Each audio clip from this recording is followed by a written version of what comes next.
नमस्कार, CG news plus 24 में आपका स्वागत है। सबकी बात सच के साथ। तो चलिए रुक करते हैं आज की प्रमुख खबर पर।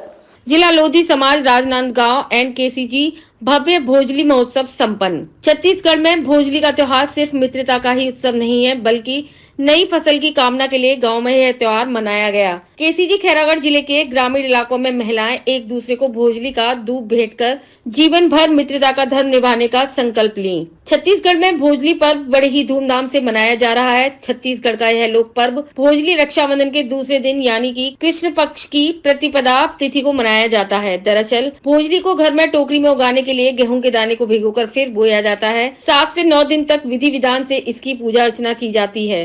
भोजली का त्योहार सिर्फ मित्रता का ही उत्सव नहीं है, बल्कि नई फसल की कामना के लिए गांव में यह त्योहार मनाया गया। जिले के ग्रामीण इलाकों में महिलाएं एक दूसरे को भोजली का दूध भेंट कर जीवन भर मित्रता का धर्म निभाने का संकल्प लेती हैं।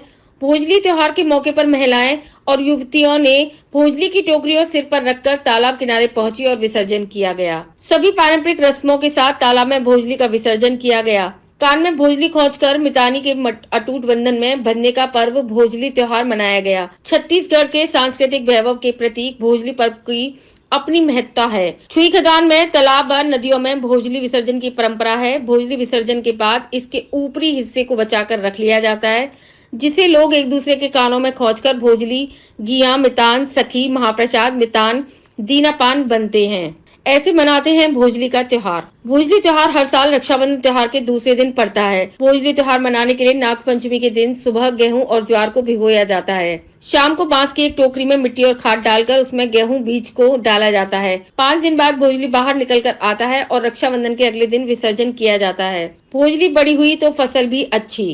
पहले के लोग कहते थे जितनी बड़ी भोजली रहेगी उतना ही अच्छी फसल होगा। भोजली की टोकरी सिर पर लेकर लाइन लगाकर गीत गाते हुए गांव का चक्कर लगाकर तालाब या नदी के किनारे भोजली देवी का विसर्जन किया जाता है। विसर्जन करते वक्त भोजली में कुछ बाली लेकर अपने भाई के कानों में लगा देते हैं, जिससे भाई बहन के रिश्तों में मित्रता भी बनी रहती है। भोजली देवी से करते हैं ये प्रार्थना।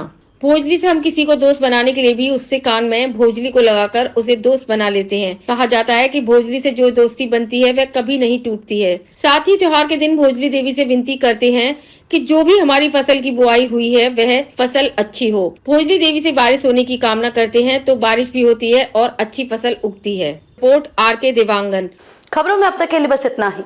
फिर होगी आपसे मुलाकात ऐसी किसी बड़ी और खास खबर के साथ। तब तक के लिए नमस्कार और देखते रहिए CG न्यूज प्लस 24।